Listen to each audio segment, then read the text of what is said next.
Selatan adalah salah satu negara yang berada di kawasan Asia Timur. Negara yang juga dikenal karena drama, musik, serta budayanya yang mendunia ini memiliki julukan negeri ginseng. Sebutan ini diberikan karena di sana banyak ditanami tanaman tersebut. Saat ini sedang digelar Asian Games yang ke-17 di Korea Selatan. Pesta olahraga se-Asia ini telah terselenggara sejak 18 September lalu dan akan berakhir pada 4 Oktober nanti. Sampai berita ini dibuat, kontingen Indonesia berhasil meraih 2 emas. Emas pertama dipersembahkan oleh ganda putri Grecia Poli dan Nitya Krishinda Maheswari dari cabang bulu tangkis sektor ganda putri. Sedangkan pasangan Muhammad Ahsan dan Hendra Setiawan mempersembahkan emas kedua setelah mengalahkan Lee Yong-dae dan Yo Young-son di final. Dan berbagai hal menarik terdapat di negara ini. Malam ini On The Spot telah merangkumnya dalam 7 keunikan di Korea Selatan.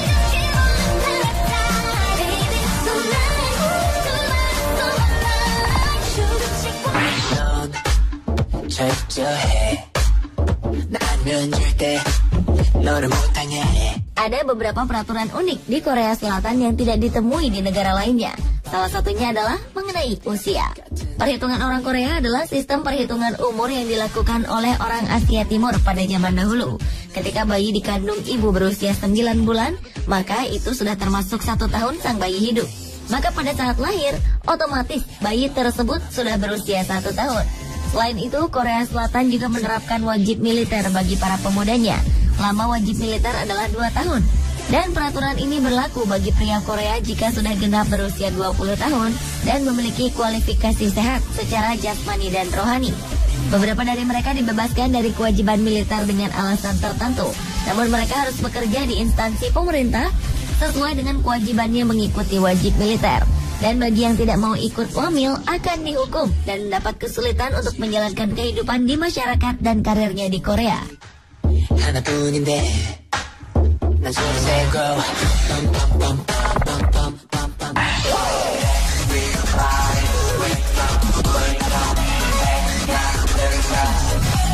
Di Korea terdapat sebuah tempat liburan unik. Mungkin naik kapal pesiar bisa dilakukan di negara manapun. Namun bagaimana jika kapal tersebut berada di atas bukit? Sebuah kapal pesiar di atas bukit inilah yang menjadi salah satu tujuan wisata yang cukup ternama di negeri ginseng. Kapal pesiar di Jeongdongjin ini ternyata adalah sebuah hotel. Hotel bernama Korea Sun Cruise Resort ini merupakan resort pertama di dunia dengan bentuk dan desain sebuah kapal besar dan megah. Panjangnya mencapai 165 meter dengan tinggi 45 meter. Dari kejauhan, hotel ini bagaikan sebuah kapal pesiar sesungguhnya yang sedang berlabuh di atas bukit. Tak sekedar tempat menginap biasa, para pengunjung juga bisa merasakan sensasi berlayar dengan adanya deburan ombak dan suara kapal pesiar yang seolah sedang berlayar. Hotel dengan 211 kamar ini diresmikan sejak tahun 2002. Untuk menginap di sini, Anda harus menyiapkan dana sekitar 80.000 won atau sekitar 1 juta rupiah per malamnya.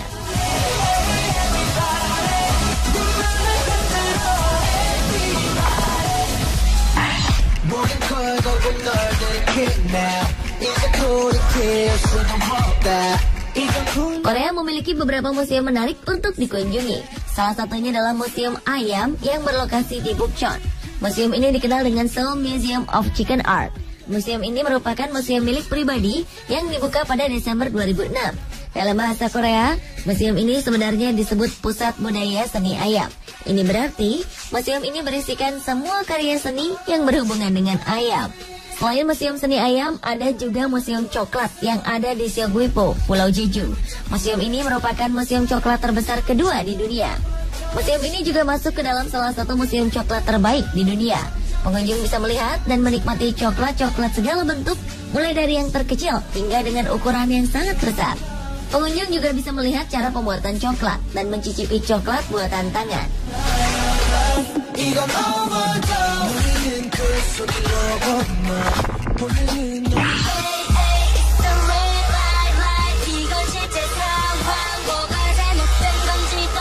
Korea Selatan juga memiliki berbagai macam festival yang sangat menarik. Salah satunya adalah Festival Pasir Pantai atau Haeundae Sun Festival. Ini adalah festival di mana orang bisa berkreasi sepuasnya dengan pasir pantai. Di Haeundae Sun Festival ini, semua bentuk karya seni boleh dipamerkan. Haeundae di Busan ini adalah salah satu pantai terbesar dan terkenal di Korea. Selain itu ada festival tomat. Umumnya festival tomat terselenggara di Eropa. Namun di Korea ada juga festival serupa yang diadakan setiap tahun. Festival bernama Gwangju Taichung Tomato Festival ini berlangsung di Taichung, Provinsi Gwangju. Wilayah Taichung dikenal sebagai daerah penghasil tomat terbesar di Korea Selatan. Dalam festival ini, pengunjung bebas memetik tomat yang siap dipanen sepuasnya untuk kemudian dibuat saus tomat, bahkan mandi tomat. Ada pula festival lumpur Boryong Mud Festival. Festival ini lebih dominan diikuti oleh orang asing. Kegiatan festival ini meliputi berendam dalam lumpur, gulat dalam lumpur, dan berenang-renang sebagaimana berenang di kolam.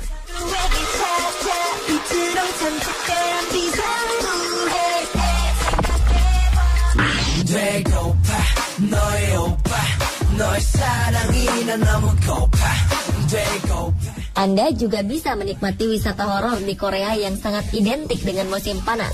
Untuk menikmati wisata ini, Anda bisa berkunjung ke desa Yongin yang mempunyai sebuah tradisi bernama Gushin yang hanya dilakukan saat musim panas. Penduduk percaya bahwa musim panas merupakan waktu bagi jiwa orang yang sudah mati untuk terperangkap di bumi. Tidak berbeda dengan tradisi Halloween yang dipercaya oleh masyarakat barat, jiwa orang mati yang terperangkap tersebut kemudian berkeliaran di pedesaan. Bedanya, Halloween diadakan pada akhir bulan Oktober. Keyakinan ini kemudian dimanfaatkan untuk membuat wisata horor yang sukses menarik kunjungan wisatawan. Desa ini kemudian disulap menjadi rumah hantu dalam satu perkampungan penuh. Tema horor diterapkan pada rumah, properti, dan bahkan warga desanya. Sebagian besar pengunjung menyatakan bahwa wisata ini lebih seram dari perkiraan mereka dan mampu membuat pengunjungnya lari terbirit-birit.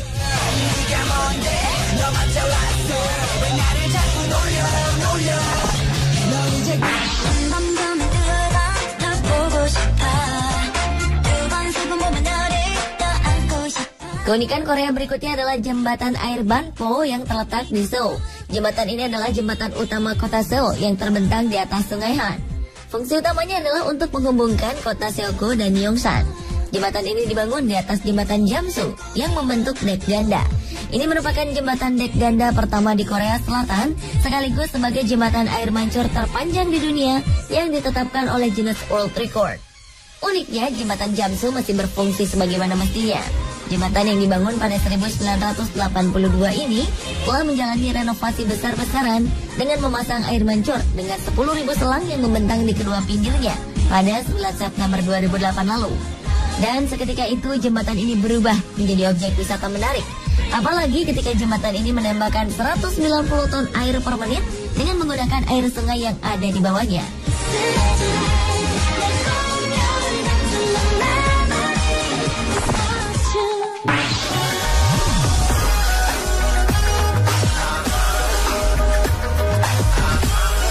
Pergaulan anak muda Korea membuat beberapa kafe bertebaran. Kafe-kafe bertema unik pun muncul di sini. Salah satunya adalah Princess Diary Cafe. Di sini pengunjung bisa minum di kafe sambil mencoba aneka macam gaun, mulai dari gaun pengantin dengan aneka macam model hingga hanbok yang mewah. Biayanya disesuaikan dengan gaun yang dipilih. Kisaran harganya adalah sekitar Rp170.000 hingga Rp460.000.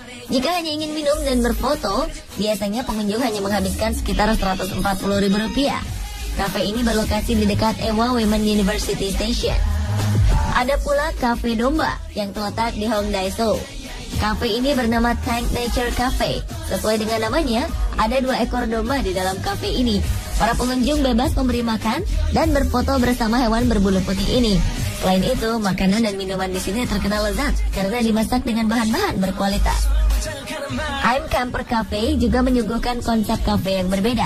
Uniknya, di sini pengunjung bisa makan dengan suasana perkemahan. Ada beberapa tenda di dalam ruangan yang dilengkapi dengan perlengkapan perkemahan lainnya. Menu makanan yang ditawarkan sebagian besar dimasak dengan cara dipanggang.